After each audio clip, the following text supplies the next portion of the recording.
नमस्कार दोस्तों, स्वागत है आपका आपके चैनल कंपटीशन जी के ट्रिक में।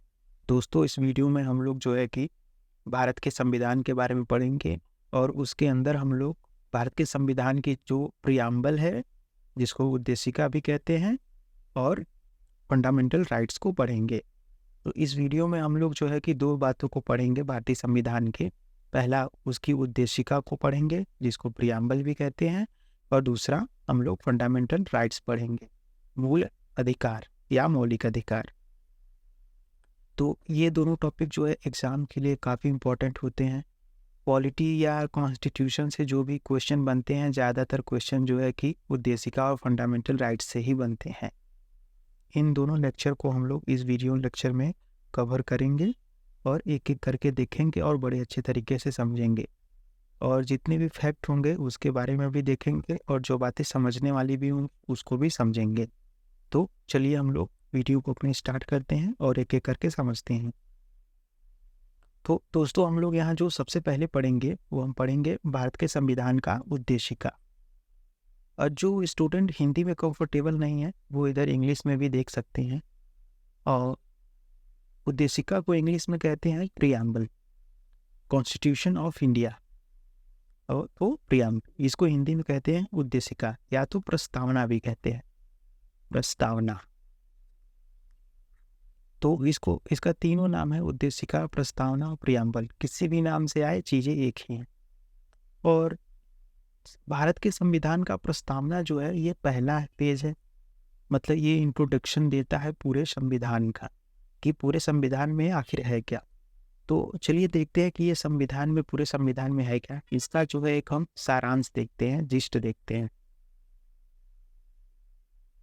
तो देखिए, तो चलिए हम पहले इसको एक बार ना वर्ड बाय वर्ड पढ़ लेते हैं कि है क्या। और आप इसको समझिए कि संविधान की उद्देशिका से हर लाइन से जो है एक क्वेश्चन बनते हैं, हर लाइन से।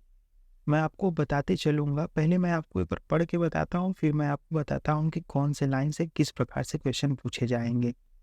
तो चलिए देखिए, संविधान की जो उद्देशिका है उसमें क्या लिखा है।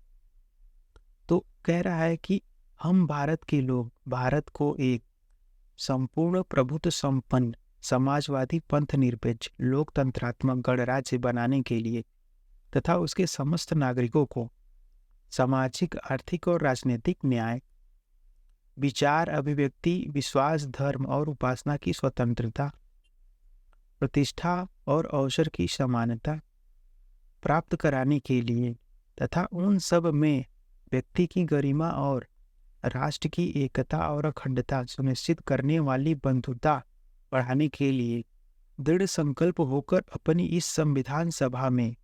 तो ये जो संविधान की उद्देशिका बनी थी, जो है संविधान की सभा में तैयार हुई थी, तो वही बातें लिखा है। 1946 में जो संविधान सभा गठित हुई थी। तो कह रहा है दृढ़ संकल्प होकर अपनी इस संविधान सभा में आज तारीख 26 नवंबर 1949 को एतद द्वारा इस संविधान को अंगीकृत, अधिनियमित और आत्मार्पित करते हैं। तो ये हो गया दोस्तों हमारा पूरे जो संविधान की प्रियम्बल का वर्ड बाय वर्ड व्याख्या। हिंदी वाले स्टूडेंट यहाँ भी देख सकते हैं, सॉरी इंग्लिश वाले स्टूडेंट यहाँ देखिए। तो अब इसमें चलिए हम देखते हैं कि क्वेश्चन कैसे प्रियम्बल से बनते हैं, क्योंकि इम्पोर्टेंट ये भी तो है जानना कि क्वेश्चन कैसे बनते हैं। तो प्रियम्बल से जो सबसे पहला क्वेश्चन टाइप का या बनता है, कई सारे जो बनते हैं उसमें से एक जो टाइप बनता है, मैं एक एक टाइप आपको सब बता रहा हूँ। इसमें सबसे पहला जो क्वेश्चन बनता है वो कहता है कि भारत का संविधान का जो उद्देशिका है वो कब लागू हुआ था। तो यहाँ देखिए लिखा है ना 26 नवंबर 1949 को। क्या किया जाता है? अंगीकृत किया जाता है, अधिनियमित किया जाता है और आत्मार्पित। तो इस डेट को जो है लागू हुआ था भारत का संविधान का उद्देशिका।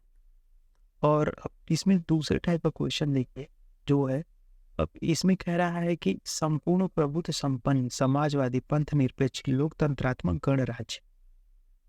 तो 42वें संविधान संशोधन द्वारा जो है ना कि इसमें 3 शब्दों को जोड़े गए थे। दूसरी बात, अगर संविधान में कोई पूछे कि कितनी बार संशोधन हुआ है, तो संविधान में संशोधन जो है एक बार हुआ है, केवल एक बार 1976 में हुआ है, 42वें संविधान संशोधन के माध्यम से। इसमें 3 शब्द नए जोड़े गए थे। वह 3 शब्द कौन से हैं? तो वो 3 शब्द हैं, पहला शब्द है समाजवादी, दूसरा शब्द है पंथ निरपेक्ष, तीसरा शब्द है अखंडता। ये तीनों शब्दों को नया जोड़ा गया था। अब इसमें देखिए कि हमारे संविधान में पूछा जाता है कि कितने प्रकार की न्याय की बात कही गई है। तो संविधान में जो है 3 प्रकार की न्याय की बात कही गई है। कौन कौन सी? सामाजिक, आर्थिक और राजनीतिक। अब ऐसे ही पूछा जाता है कितने प्रकार की स्वतंत्रता की बात की गई है। तो देखिए 5 प्रकार की स्वतंत्रता की बात की गई है। विचार की, अभिव्यक्ति की, विश्वास की, धर्म की और उपासना की। 5 प्रकार के हो गए। कौन कौन से? विचार की, अभिव्यक्ति की, विश्वास की, धर्म की और उपासना की स्वतंत्रता। अब ऐसे ही पूछा जाता है कि कितने प्रकार की समता की बात की गई है। तो देखिए प्रतिष्ठा की और अवसर की, 2 प्रकार की स्वतंत्रता की बात की गई है। समता की, प्रतिष्ठा की और अवसर की। तो ये है दोस्तों। और दूसरी बात कि इसमें जो है कि व्यक्ति की गरिमा और राष्ट्र की एकता और अखंडता सुनिश्चित करने वाली बंधुता की। तो इसमें संविधान में ये भी पूछा जाता है कि कितने शब्दों को यूज किया गया है। तो देखिए यहाँ पर जस्टिस, लिबर्टी, इक्वालिटी और फ्रेटर्निटी पूछा जाता है कि संविधान में एग्जैक्ट वर्ड क्या लिखा गया है। तो कभी कभी ये चारों ऑप्शन में दिए रहते हैं, कहा जाता है कि इनमें से कौन सा नहीं है, कौन सा है। तो इस प्रकार के, तो इसमें 4 प्रकार के शब्दों को जोड़ा गया है। न्याय, समानता, स्वतंत्रता और बंधुता। जस्टिस, लिबर्टी, इक्वालिटी और फ्रेटर्निटी। तो ये चलिए इसके बाद हम कुछ इसके फैक्ट को देख लेते हैं। और इसमें आप एक बात और ध्यान रखिए कि एक बार एग्जाम में ये भी पूछा गया था कि इसका सही क्रम बताइए। अंगीकृत, अधिनियमित, आत्मार्पित, इसका सही क्रम पूछ लिया था। तो ऑप्शन में ऐसे बना दिया था, आत्मार्पित, अधिनियमित, अंगीकृत, ऐसे ऊपर नीचे करके। तो इसका सही क्रम है अंगीकृत, अधिनियमित और आत्मार्पित। तो ये है। अब चलिए इसमें हम कुछ फैक्ट्स को देख लेते हैं जो हमारी उद्देशिका के और एक्स्ट्रा फैक्ट्स है। तो देखिए संविधान की जो प्रस्तावना है, प्रियम्बल या उद्देशिका में 18 दिसंबर 1976 को एक बार संशोधन किया गया है। जो हमने अभी देखा कि संविधान की प्रस्तावना में केवल और केवल एक बार संशोधन हुआ है। पूरे संविधान में तो 105 बार संशोधन हुआ है, लेकिन प्रियम्बल में केवल एक बार, वो भी 1976 में 42वें संशोधन अधिनियम के माध्यम से। और वो क्या संशोधन हुआ था? तो 42वें संविधान संशोधन ने निम्नलिखित परिवर्तन किए। पहली बात तो इसमें नए शब्द जोड़े गए। कौन से 3 नए शब्द? समाजवादी, धर्मनिरपेक्ष और अखंडता। अभी हमने देखा सोशल, सेकुलर और इंटीग्रिटी। सोशल, सेकुलर और इंटीग्रिटी, ये 3 नए शब्द जोड़े गए थे, समाजवादी, धर्मनिरपेक्ष और अखंडता। अब इसमें देखिए ये जो समाजवादी और धर्मनिरपेक्षता वर्ड जोड़े गए थे, यह संप्रभुता और लोकतांत्रिक के बीच जोड़े गए थे। अब मैं आपको दिखाता हूँ प्रियम्बल में चल के। देखिए यहाँ पर ये जो संप्रभुता है, अब यहाँ क्या लिखा था? संप्रभुता और लोकतांत्रिक के बीच। तो संप्रभुता और लोकतंत्रात्मक गणराज्य के बीच में 2 नए शब्द जोड़े गए थे, समाजवादी और पंथनिरपेक्ष, और तीसरा शब्द था अखंडता। तो ये वहीं कह रहा है कि संप्रभुता और लोकतांत्रिक के बीच समाजवादी और धर्मनिरपेक्ष शब्द जोड़े गए थे। तीसरा शब्द जो जोड़ा गया था अखंडता। और इसमें कुछ शब्द भी उसी टाइम बदल दिए गए थे। जैसे देखिए शब्द बदले गए थे। राष्ट्रीय एकता, पहले लिखा था राष्ट्रीय एकता, अब क्या लिख दिया गया था 42वें संविधान में संशोधन में? राष्ट्र की एकता और अखंडता। क्योंकि अखंडता नया वर्ड जुड़ा था, तो इस अखंडता को कहीं सेट करना था, तो राष्ट्र की एकता और अखंडता के साथ सेट कर दिए। यहाँ देखिए, यहाँ है ना राष्ट्र की एकता, पहले यही लिखा था राष्ट्रीय एकता सुनिश्चित करने वाली बंधुता, लेकिन अब क्या चेंज कर दिया गया कि राष्ट्र की एकता और अखंडता सुनिश्चित करने वाली बंधुता। तो ये है। आगे देखिए, अब आगे देखिए अगला स्टेप जो इसमें था 1978 में पारित 44वां संविधान संशोधन अधिनियम ने 42वें संविधान के कुछ प्रावधानों को उलट दिए। क्या था? जैसे प्रस्तावना संविधान का अभिन्न अंग है। तो इसमें जो 42वें संविधान संशोधन में बोला गया था कि प्रस्तावना संविधान का अभिन्न अंग नहीं है, लेकिन 44वें संविधान संशोधन के बाद जोड़ दिया गया कि प्रस्तावना संविधान का अभिन्न अंग है, क्योंकि ये सुप्रीम कोर्ट की गाइडलाइन थी। यह दस्तावेज को परिभाषित या प्रस्तुत करता है, इसके दर्शन और उद्देश्यों को समझाता है। किसके? संविधान के दर्शन और उद्देश्यों को समझाता है। केशवानंद भारती मामले में ये आपको याद रखना है। केशवानंद भारती मामला, सुप्रीम कोर्ट ने फैसला सुनाया कि प्रस्तावना लागू करने योग्य नहीं है, लेकिन इसमें संशोधन किया जा सकता है। तो केशवानंद भारती वाद में कहा गया कि जो प्रस्तावना है यह लागू योग्य नहीं है, लेकिन इसमें संशोधन किया जा सकता है। क्यों? क्योंकि यह प्रस्तावना जो है संविधान का अभिन्न अंग है। और केशवानंद भारती जो है वह बेसिक स्ट्रक्चर के लिए फेमस है। बेसिक स्ट्रक्चर, संविधान का बेसिक स्ट्रक्चर। मूल संरचना वो चीज होती है जो कि संविधान के मूल तत्वों को या शब्दों को परिवर्तित नहीं किया जा सकता, उसको बेसिक स्ट्रक्चर कहेंगे। अब आगे देखिए, कह रहा है कि अभी तक संविधान को जो है 1950 में पहली बार लागू होने के बाद 105 बार संशोधित किया जा सकता है, किया गया है। तो ये रहा हमारा प्रियम्बल का जो है ब्रीफ डिस्कशन। इसमें आपको ये 3 बातें तो याद रखनी है। समाजवादी, धर्मनिरपेक्ष और अखंडता है, ये तीनों जो पहली बार संशोधन हुआ था और यही 3 शब्दों को जोड़ा गया 42वें संशोधन के माध्यम से। अब आगे चलिए, अब आगे हम अपने दूसरे टॉपिक की तरफ आते हैं, जो कि मूलतः फंडामेंटल राइट। तो फंडामेंटल राइट्स के बारे में हम लोग पढ़ते हैं।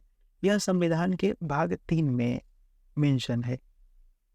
ये भी एग्जाम में पूछा जाता है कि जो मूल अधिकार है संविधान के किस भाग में है, तो संविधान के भाग 3 में है। तो संविधान का जो भाग 1 है और 2 है वो क्या है, ऐसे ही देख लेते हैं। तो संविधान का भाग जो 1 है वो जो भारत के राज्यों की बात करता है, और जो भाग 2 है वो नागरिकता की बात करता है। ये मैं आपको ऐसे बता दिया कि तीसरा के पहले क्या क्या चीज़ है। तो भाग 1 में राज्य की बात करी है, भाग 2 में नागरिकता, और भाग 3 में मूल अधिकार, जो कि हमारा आज का टॉपिक है। तो इसको चलिए देखिए क्या है। तो मूल अधिकार क्या है? तो यह जो है संविधान जो है सभी नागरिकों को व्यक्तिगत और सामूहिक रूप से कुछ बुनियादी स्वतंत्रताएं प्रदान करता है। वह क्या है? मूल अधिकार। ये वही स्वतंत्रताएं हैं, व्यक्तिगत और सामूहिक। इन्हें संविधान में मौलिक अधिकारों की जो है 6 व्यापक श्रेणियों में गारंटी दी गई है। तो यह जो मूल अधिकार है, भाग 3 में जो मूल अधिकार है वो 6 प्रकार के मूल अधिकार है। वो कौन कौन से हम आगे देखेंगे। तो वही कह रहा है 6 व्यापक श्रेणियों में गारंटी दी गई है, और जो मूल अधिकार है वो गारंटी ही है, गारंटी है कि आपको मिलेगा ही मिलेगा। इससे राज्य या सरकार या सुप्रीम कोर्ट कोई नहीं छीन सकता। आगे कह रहा है कि संविधान के भाग 3 में निहित अनुच्छेद 12 से 35 मौलिक अधिकारों से संबंधित है। अब ये संविधान के भाग 3 में जो मूल अधिकार है वो 6 प्रकार के हैं, और किस अनुच्छेद से कहाँ तक है? अनुच्छेद 12 से लेकर 35 तक बात कही गई है मूल अधिकार की। बाकी 1 से लेकर 11 तक जो है, 1 से लेकर 11 तक राज्य और नागरिकता की बात कही थी। तो ये है। आगे चलिए।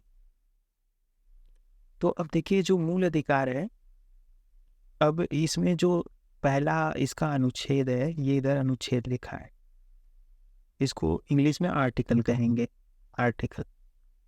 तो अनुच्छेद 12 में जो पहला है वो मूल अधिकार को परिभाषित करता है, जो अभी हमने ऊपर पढ़ा। और 13 में कहता है मूल अधिकारों से असंगत या उससे अल्पीकरण करने वाली विधियां। और अनुच्छेद 13 यह कहता है कि पूरे संविधान में 1 से लेकर 395 अनुच्छेद तक अगर कहीं भी ऐसी बात लिखी गई है जो मूल अधिकार को असंगत ठहराती है या कम करती है, तो वह विधि उस लाइन तक जो है अमान्य होगी। तो ये 13 कहता है।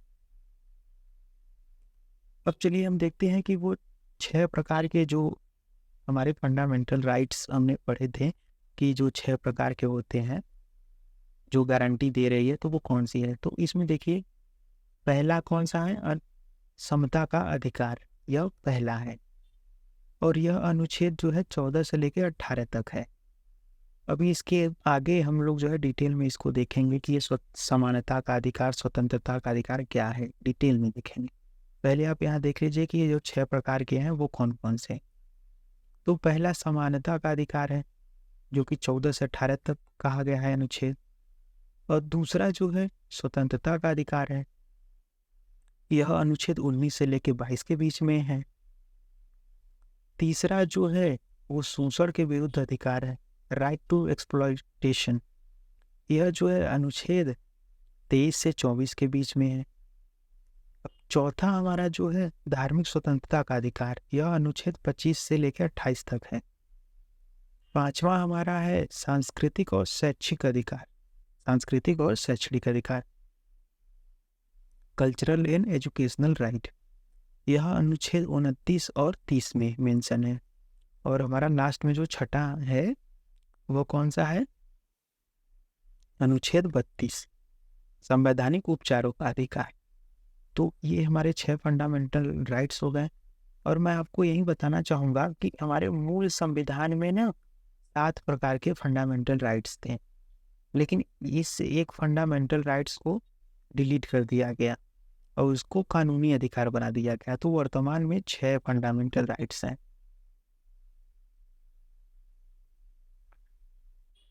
अब आगे चलिए, अब हम जो है कि हमारे जो फंडामेंटल राइट्स हैं 6, उसको हम एक एक करके देख लेते हैं कि वो क्या कहते हैं। तो हमारा जो पहला फंडामेंटल राइट्स था वो देखिए, जो समानता का अधिकार कहता है, जो कि 14 से 18 के बीच में था, वो क्या कहता है। तो ये कहता है कि ये अनुच्छेद, पढ़िए इसका वर्ड क्या है, ये अनुच्छेद जो है जाति, वर्ग, पंथ, लिंग, जन्म स्थान या नस्ल की परवाह किए बिना, पंथ मतलब धर्म, ये अनुच्छेद जाति, वर्ग, पंथ, लिंग, जन्मस्थल या नस्ल की परवाह किए बिना देश के सभी नागरिकों के लिए समान अधिकारों के महत्व पर चर्चा करते हैं। या ध्यान देने वाली बात है कि यह नागरिकों के लिए बात कही गई है, कहीं बाहरी व्यक्ति के लिए नहीं, आपको ये भी ध्यान रखना है। आगे मैं आपको ये भी बताऊंगा कि कौन से जो अनुच्छेद है फंडामेंटल राइट्स वो विदेशी के लिए है, कौन से नागरिकों के लिए है। पहले हम अपने डिस्कशन को कंटिन्यू रखते हैं, बाद में बताएंगे। तो यह कह रहा है देश के सभी नागरिकों के लिए समान रूप से महत्व रखते हैं। इसमें कहा गया है कि रोजगार और अन्य क्षेत्रों में समान अवसर प्रदान किए जाएंगे। गवर्नमेंट जो है कोई भी अगर रोजगार लाएगी तो वह इन सब तरीकों से भेदभाव नहीं करेगी, सबके लिए समान अवसर प्रदान करेगी। जैसा कि हमारे ब्रिटिश काल में क्या होता था कि जाति, धर्म और लिंग और संपत्ति कर के आधार पे जो है उसमें भेदभाव किया जाता था। जिसके पास फिक्स अमाउंट का एक लैंड है या कर देता है तो वहीं रोजगार में जाएगा, लेकिन अभी ऐसा नहीं है। तो ये जो समता का अधिकार, समानता का अधिकार कह रहा है, ये यही कह रहा है। और आगे कह रहा है कि ये अनुच्छेद देश में प्रचलित अस्पृश्यता, छुआछूत जैसी रूढ़िवादी प्रथाओं को हटाने की भी प्रयास करेगा। तो ये है। अब चलिए हम अनुच्छेद जो है 14 से 18 तक एक एक करके देखते हैं। तो देखिए, ये समता का अधिकार या समानता का अधिकार, तो ये अनुच्छेद है। अब देखिए अनुच्छेद जो 14 क्या कह रहा है, समता का अधिकार हमारा 14 से लेकर 18 के बीच में था। तो एग्जाम में ये भी पूछा जाता है कि समता का अधिकार जो है कितने प्रकार के हैं, तो ये 5 प्रकार के हैं, 1 2 3 4 5। पहला क्या है, 14वां अनुच्छेद, विधि के समक्ष समता, कोई भी कानून या विधि बनेगा उसके समक्ष जो है समान रूप से सबको समान समझा जाएगा, एक समान समझा जाएगा। अब 15वां अनुच्छेद कह रहा है कि धर्म, मूल वंश, जाति, लिंग या जन्म स्थान के आधार पर भेदभाव पर प्रतिषेध है, रोक है। 16वां कह रहा है लोक नियोजन के विषय में अवसर की समता। लोक नियोजन मतलब कि सरकारी नौकरियों में जो है अवसर की समानता दी जाएगी, सबको बराबर रखा जाएगा। 17वां कह रहा है अस्पृश्यता का अंत, जो अनटचेबिलिटी है उसको जो है सरकार समाप्त करेगी और ऐसी कोई चीज जो है इस टाइम उपस्थित नहीं है छुआछूत जैसा। 18वां कह रहा है कि उपाधियों का अंत। पहले क्या होता है कि कोई भी राजा महाराजा को एक राजा की, महाराजा की, ये महाराजा फला है, ये राजा फला है, तो ऐसी उपाधियों राजा महाराजा या कोई भी अन्य उपाधियां हैं देश से विदेश से प्राप्त, वायसराय, लॉर्ड माउंट, ऐसे ये जैसे लॉर्ड माउंटबेटन थे उनके आगे लॉर्ड लगता था, तो ये सारी उपाधियों का अंत हो गया। अब ऐसी कोई उपाधियां नहीं दी जाएगी, बशर्ते कि आप जो पढ़ के प्राप्त कर रहे हैं, जैसे कि पीएचडी की उपाधि, वो आप प्राप्त कर सकते हैं। बाकी राजा महाराजा, लॉर्ड, वायसराय, गवर्नर जनरल, ये सब उपाधियां नहीं चलेंगी। और मैं आपको साथ ही साथ बताते चलूं कि जो हमारे संविधान में या हमारे देश में नौकरियों में आरक्षण की बात कही गई है, वह 15-16 जो अनुच्छेद 15 और 16 से ली गई है। लेकिन दूसरी बात ये भी है कि जो आरक्षण जो है वो फंडामेंटल राइट्स नहीं है, वह एक सरकार द्वारा जो है समाज के निचले तबके के वेलफेयर के लिए दी गई अस्थायी रूप से एक सहायता है। तो ये बात है, आपको ध्यान रखनी। अब आगे देखिए, अब हमारा दूसरा जो फंडामेंटल राइट्स था वह स्वतंत्रता का अधिकार था। यह अनुच्छेद 19 से 22 तक है। अब इसमें देखिए क्या कहा गया है कि यह देश के सबसे महत्वपूर्ण अधिकारों में से एक है। क्यों महत्वपूर्ण है? सबसे महत्वपूर्ण क्योंकि यह स्वतंत्रता की बात करता है। एक व्यक्ति को जितनी प्रकार की भी स्वतंत्रता मिल सकती है, वह यही बात करता है। तो कह रहा है यह देश में सबसे महत्वपूर्ण अधिकारों में से एक है। महत्वपूर्ण तो सब है, उनमें से एक वह भी महत्वपूर्ण है। भारतीय संविधान देश के निवासियों को कई प्रकार के जो है स्वतंत्रता की गारंटी देता है। भारतीय संविधान में इस अनुच्छेद के तहत नागरिकों को मौलिक अधिकार दिए गए हैं, ऊपर नीचे हैं। तो जैसे अभिव्यक्ति की स्वतंत्रता, भाषण की स्वतंत्रता, बिना हथियार के सभा होने करने की, किसी पेशे का अभ्यास करने की, या देश के किसी भी हिस्से में रहने की। आपको यूपी से एमपी में रहना है, दिल्ली में रहना है, राजस्थान, बिहार, जम्मू कश्मीर, कहीं भी रहना है, तो देश में किसी भी हिस्से में रहने की स्वतंत्रता यह देती है, स्वतंत्रता का अधिकार। अब इसमें हम एक एक करके देखते हैं। तो ये है हमारा स्वतंत्रता का अधिकार। तो इसमें अनुच्छेद जो 19 कहता है कि वाक और अभिव्यक्ति की स्वतंत्रता का अधिकार। एग्जैक्ट वर्ड क्या है कि वाक स्वतंत्रता आदि विषयक कुछ अधिकारों का संरक्षण। अब ये संविधान के वर्ड है, इसलिए थोड़े टफ है, हमें सरल करके पढ़ना है। इसका मतलब है वाक और अभिव्यक्ति की स्वतंत्रता का अधिकार। तो यह 19 कहता है। और अनुच्छेद 19 के तहत ही जो कि किसी भी व्यक्ति को अपनी बातों को रखने का, बोलने का, और इसी के आधार पे जो है मीडिया को स्थापित किया जाता है। मीडिया भी आर्टिकल 19 के तहत जो है पावर प्राप्त करती है, क्योंकि मीडिया का क्या होता है, बातें बोलना, रखना। तो ये है। अब 20वां हमारा है अपराधों के लिए दोष सिद्धि के संबंध में संरक्षण। 21वां क्या है, प्राण और दैहिक स्वतंत्रता का संरक्षण। और 21A देखिए, ये संविधान में बाद में जोड़ा गया 86वें संविधान संशोधन के द्वारा जो है अनुच्छेद 21 क, या इसको हम कहेंगे 21A। और मैंने पहले भी बताया था पिछले वीडियो में कि अगर किसी भी आर्टिकल में अगर बड़ा A, बड़ा B, बड़ा C ऐसा जुड़ा है, तो हम समझ लीजिए कि वो बाद में जोड़ा गया था। तो ये जो है बाद में जोड़ा गया था, कौन से, 86वें संविधान संशोधन द्वारा, तो यह जोड़ा गया था।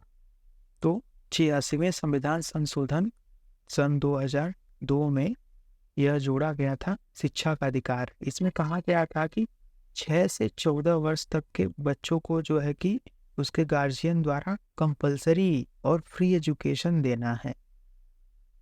तो और राइट टू एजुकेशन जो है इसी के साथ-साथ कार्य करता है। 22वां कह रहा है कि कुछ दशाओं में गिरफ्तारी और विरोध से संरक्षण। तो ये है। आगे चलिए। अब अगला हमारा तीसरा टाइप का जो फंडामेंटल राइट है वो है शोषण के विरुद्ध अधिकार, अनुच्छेद 23 और 24। इस अनुच्छेदों में मनुष्य के शोषण और उसके अधिकारों को संबोधित किया गया है। कोई भी गतिविधि जो बाल श्रम, मानव तस्करी, जबरन श्रम, ये सब चीजें कब हो रही थी? ब्रिटिश टाइम में बाल श्रम होता था, मानव का तस्करी होता था, विदेशों में उनको बेचकर काम किया जाता था गिरमिटिया मजदूर के माध्यम से, और जबरन श्रम कराया जाता था कम पैसों में या मजबूरी में। तो ऐसी गतिविधि जो बाल श्रम, मानव तस्करी या जबरन श्रम के अन्य रूपों को प्रोत्साहित करती है वह निषिद्ध है, बैन है, प्रतिबंधित है। यह अनुच्छेद सरकार को किसी भी अनिवार्य सार्वजनिक सेवा को लागू करने से भी रोकता है। तो इसका ये मतलब है कि जैसे कि आप इजराइल में देखे होंगे कि प्रत्येक व्यक्ति को 3 साल, 4 साल, 1 साल, 2 साल जितना भी हो, उनको कंपल्सरी जो है मिलिट्री में सेवा देना है। तो हमारे इंडिया में ऐसा कुछ नहीं, यह सरकार को जो है रोकता है कि ऐसा कोई कंपल्सरी और अनिवार्य रूप से जो है आप काम नहीं करा सकते। इसके अलावा राज्य का यह भी दायित्व है कि राज्य ऐसे दायित्वों को लागू करते समय जाति, पंथ, लिंग या अन्य कारकों के आधार पर किसी प्रकार का भेदभाव नहीं करेगा। अगर गवर्नमेंट ऐसा कोई रूल और रेगुलेशन लाके यह अनिवार्य सार्वजनिक सेवा लागू कर रही है तो जाति, पंथ, लिंग या अन्य कारकों पर भेदभाव नहीं करेगा कि विशेष जाति को यह काम करना पड़ेगा, विशेष पंथ वालों को नहीं करना पड़ेगा। तो यह कहता है। अब इसको हम थोड़ा आगे और डिटेल में देखते हैं। तो कह रहा है कि शोषण के विरुद्ध अधिकार। तो आर्टिकल जो 23 कह रहा है कि मानव के दुर्व्यापार और बलात्श्रम का प्रतिषेध। मानव का व्यापार नहीं करना है और बलात्श्रम, उससे जबरदस्ती काम नहीं कराना, बिना पैसे का जबरदस्ती उसको बंधक बना के, तो इसके लिए प्रतिषेध करता है, रोकता है। 24 कह रहा है कारखानों आदि में बालकों के नियोजन का प्रतिषेध। खतरनाक जो कारखाने हैं या कारखानों में बालकों से, जो कि 16-18 वर्ष के बालक हैं, उनको जो है खतरनाक कारखानों में कार्य करने से रोकता है यह जो आर्टिकल है या यह जो अधिकार है। यह किसी भी बच्चे का फंडामेंटल राइट्स है कि वो ऐसे कारखानों में काम ना करे,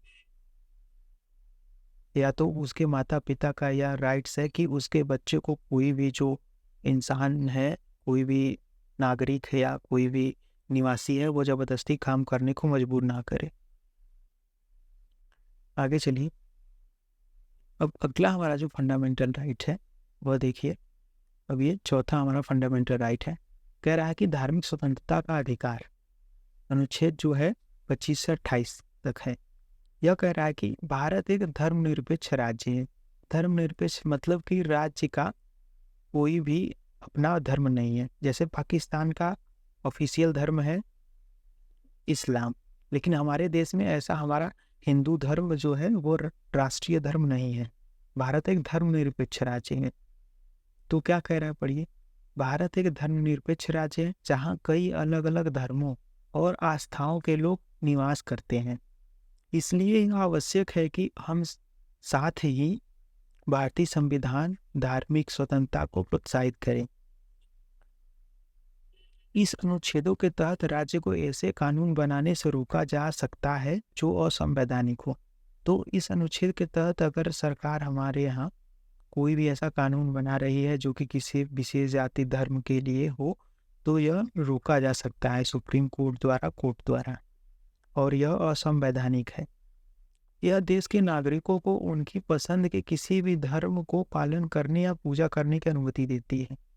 अब दूसरी बात की, अगर कोई व्यक्ति है वो कह रहा है कि मैं हिंदू धर्म का पूजा करना चाहता हूँ, मैं इस्लाम धर्म का पूजा करना चाहता हूँ, तो वह पूजा करने के लिए भी जो है कि स्वतंत्र है। वो किसी भी धर्म की पूजा कर सकता है, वह किसी भी धर्म के जो है मंदिर में जा सकता है, मस्जिद में जा सकता है, तो उसकी वह स्वतंत्रता है और बशर्ते उसको ज़बरदस्ती नहीं जाने दिया जाए, तो यह जो है इसकी अनुमति देता है और धर्म परिवर्तन को रोकता है यह।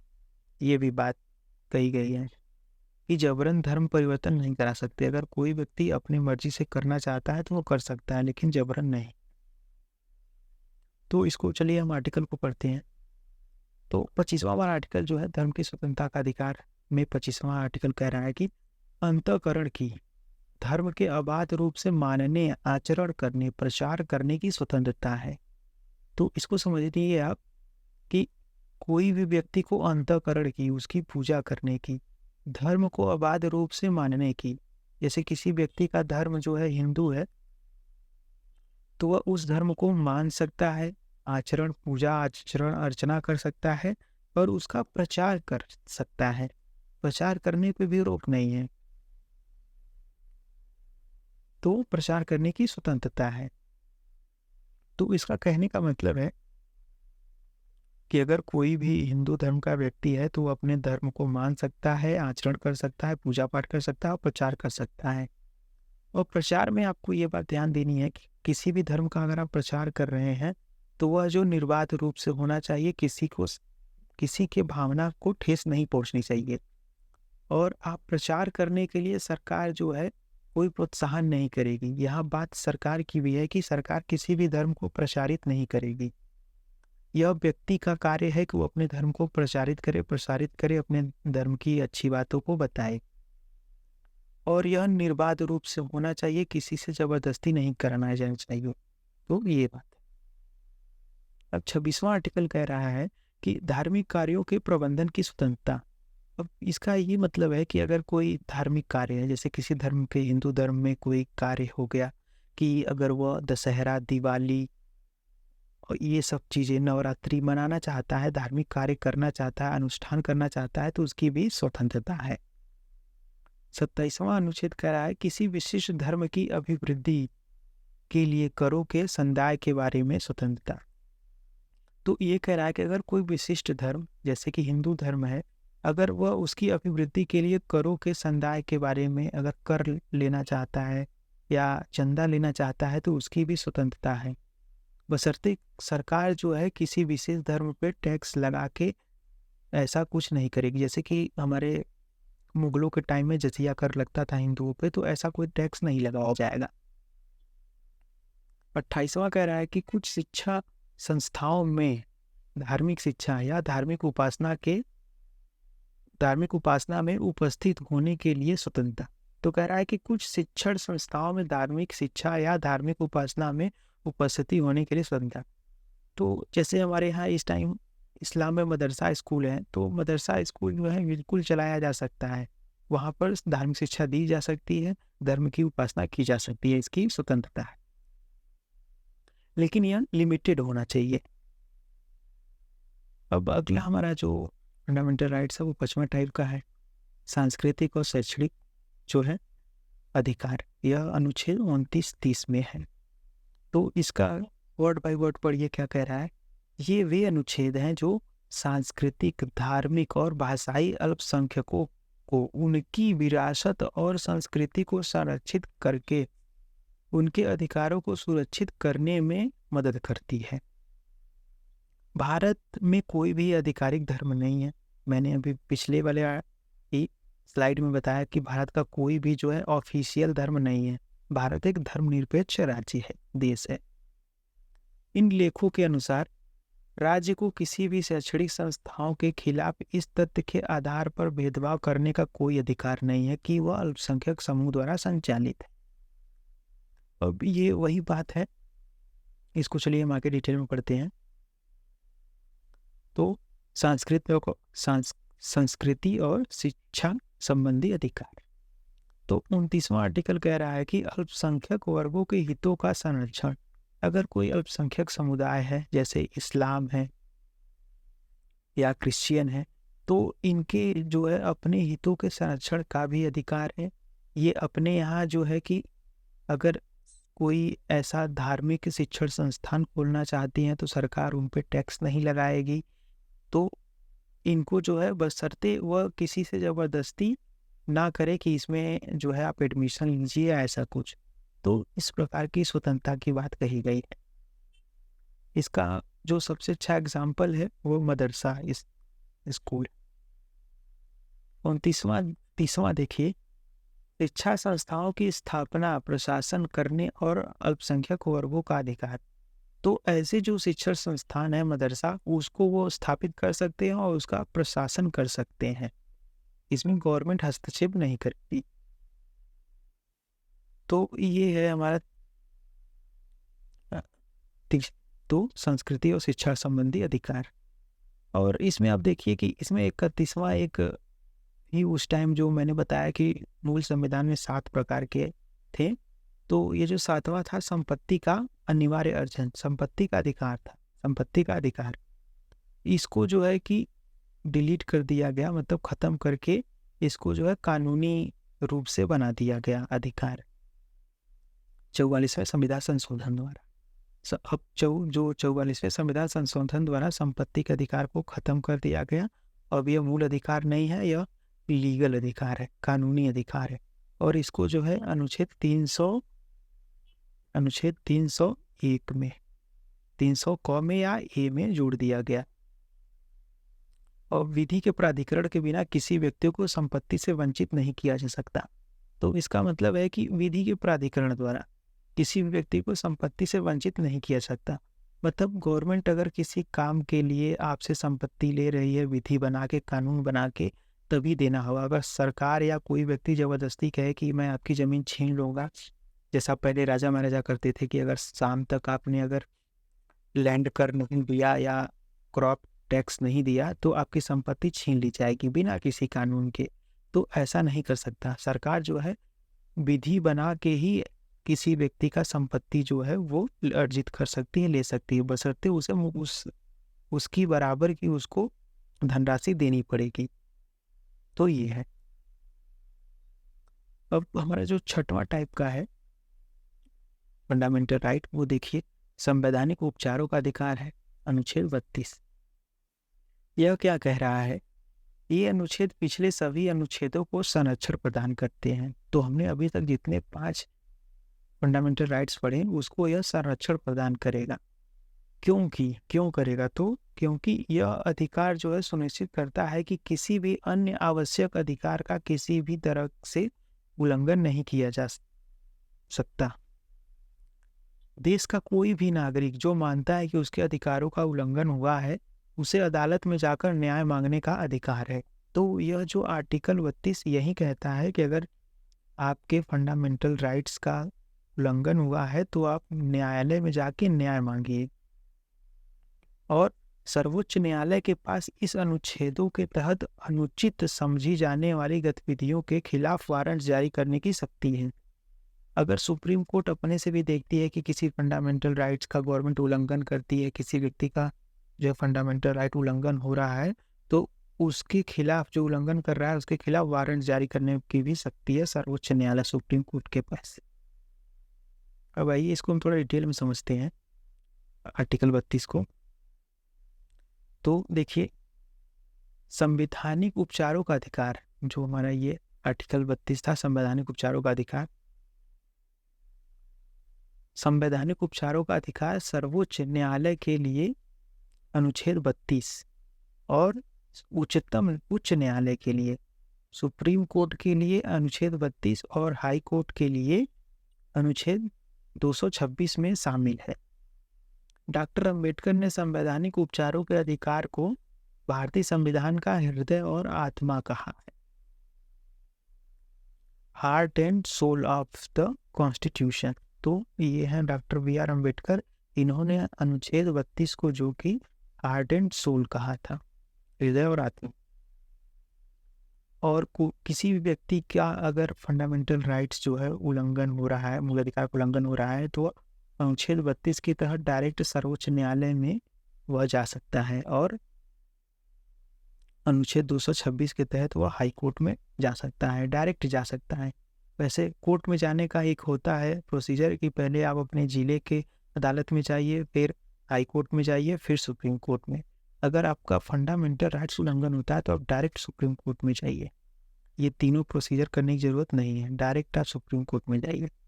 तो ये कहता है। तो दोस्तों हमारा ये है, तो ये हमारा आर्टिकल 32। तो चलिए हम यहाँ देखते हैं कि ऐसे कौन से फंडामेंटल राइट्स हैं जो कि केवल और केवल जो है केवल नागरिक को प्राप्त है। वैसे फंडामेंटल राइट्स जो होते हैं वह नागरिकों को, भारत के निवासियों को, दोनों को प्राप्त है। इसको निवासियों को, अब निवासियों में कौन हो गया?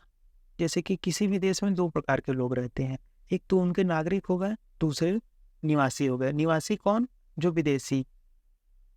निवासी वो व्यक्ति होता है जो किसी देश में 6 या उससे अधिक महीनों तक रह रहा है, वह उस देश का निवासी हो गया। निवासी होने के लिए वो दावेदारी जाहिर कर सकता है। तो ये है। तो ऐसे जो अभी हमने फंडामेंटल राइट्स पढ़े हैं 6 प्रकार के, उनमें जो थे उसमें ऐसे कौन कौन से आर्टिकल हैं जो केवल नागरिकों को प्राप्त हैं, तो यहाँ हम ये वह देखेंगे। तो जो आर्टिकल जो है अनुच्छेद 16, अनुच्छेद 15, अनुच्छेद 16, अनुच्छेद 19 और 29, 30, ये जो 5 आर्टिकल हैं ये केवल और केवल नागरिकों को प्राप्त है। बाकी के आर्टिकल जो हैं वह निवासियों को या विदेशियों को प्राप्त हैं। और तो इसका अर्थ यह हुआ कि यह केवल और केवल नागरिकों को प्राप्त है। तो इसका क्या मतलब है? तो इसका ये मतलब है कि आर्टिकल 15, 16, 19, 29, 30 ये कहता है कि अगर किसी भी व्यक्ति का आर्टिकल 15 जो है उल्लंघन हुआ, आर्टिकल 16 का उल्लंघन हुआ, 19 का उल्लंघन हुआ, 29 का, 30 का, तो वह सुप्रीम कोर्ट में जा सकता है। लेकिन अगर किसी विदेशी व्यक्ति ने कहा कि हमारा आर्टिकल 15 उल्लंघन हुआ, 19 उल्लंघन हो गया, तो वह डायरेक्ट सुप्रीम कोर्ट नहीं जा सकता। जैसे कि 15 क्या कहता है कि यह जो है किसी भी व्यक्ति का जो है धर्म, जाति, लिंग और निवास स्थान के आधार पर भेदभाव नहीं किया जा सकता।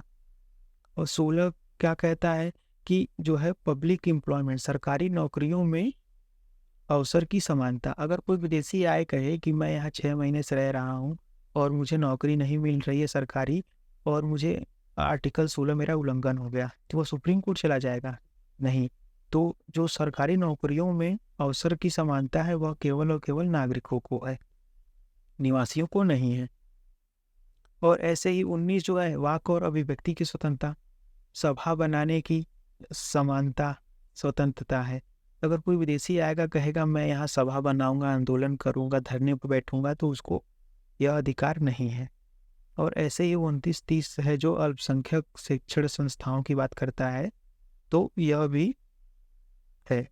तो कहने का मतलब कि आर्टिकल 15, 16, 19, 29 और 30 यह केवल और केवल जो है नागरिकों को प्राप्त है, सिटीजन्स को, ओनली सिटीजन्स को प्राप्त है। तो इसका ये मतलब है। यह भी एग्जाम में बहुत बार पूछा जा चुका है, इस बात को भी आप ध्यान रखिए। तो ये है। और जो इसको छुड़ा के बाकी के जो फंडामेंटल राइट्स बची वह नागरिकों के लिए भी है और विदेशियों के लिए और निवासियों के लिए भी है। यह भी बात ध्यान देने की है। इसका ये मतलब नहीं है कि बाकी के फंडामेंटल राइट्स जो है वो नागरिक के लिए नहीं है। बाकी तो नागरिक के लिए है ही, लेकिन यह जो है स्पेशल नागरिकों के लिए है, केवल नागरिकों के लिए और किसी के लिए नहीं। तो इसका ये मतलब है दोस्तों। तो दोस्तों हमारा वीडियो जो है कि यहीं पर समाप्त होता है। इस वीडियो लेक्चर में हम लोग प्रियम्बल के बारे में पढ़ें और फंडामेंटल राइट्स को डिटेल से पढ़ें। अब इसमें जो है कि एग्जाम में जो भी क्वेश्चन बनते हैं इन्हीं से बनते हैं। इसको आप जो है लाइन बाय लाइन ध्यान से पढ़िए, और जो जहाँ बोला गया कि एक एग्जाम में क्वेश्चन बन सकते हैं उसको आप समझिए। तो दोस्तों हमारा वीडियो जो है यहीं समाप्त होता है। वीडियो देखने के लिए धन्यवाद।